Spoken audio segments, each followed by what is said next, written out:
Okay. Hihilahin po natin yung gabi para po makuha po natin yung laman. Paano hila? Paakyat? Opo. 1, 2, 3.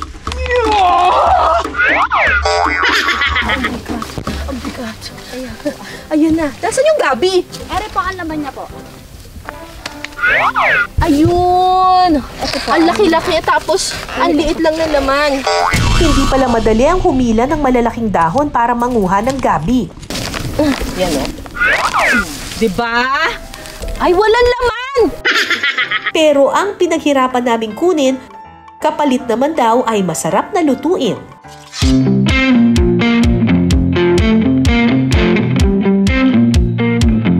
Kasama ko dito si Ate Lucy. Magluluto kami ng sinudsud na gabi. Siyempre, ang una natin gagawin ay susudsurin natin yung gabi. Kumbaga, i-grate.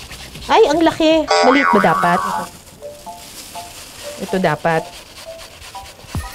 Yan. Okay. So, kapag natapos po tayo sa pagsusudsod, magiging ganito po yung itsura niya. Opo. Okay. So, ito yung nagawa na natin kanina pa. So, ganito lang to. Pwede na to ihalo dito. Ang mga nasudsod o nagadgad na gabi, hahaluan na ng niyog at asukal. Brown sugar.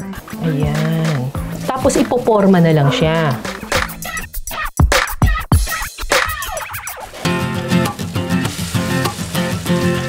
Pagkatapos, pwede na itong iprito.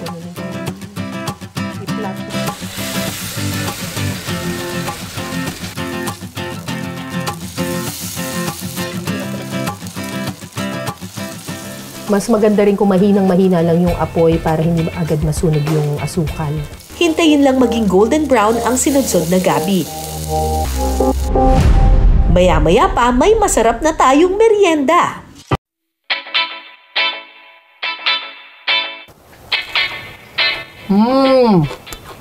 Crunchy ah. Ang sarap nito. Isipin mo parang nasunog yung ano. Actually, mas maganda nga na nasunog ng kaunti yung outer part niya. Kasi, ang sarap ng ano, lasa ng medyo sunog-sunog na konti na ano, na asukal.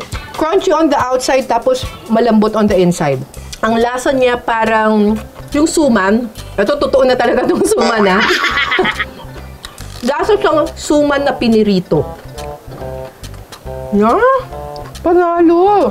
Tapos ang satisfying nung may crunch ka na nalalasahan. Pagkakagat mo, crunchy siya kaagad. Tapos ang lambot-lambot sa loob. Tsaka hindi overpowering yung tamis. Okay to.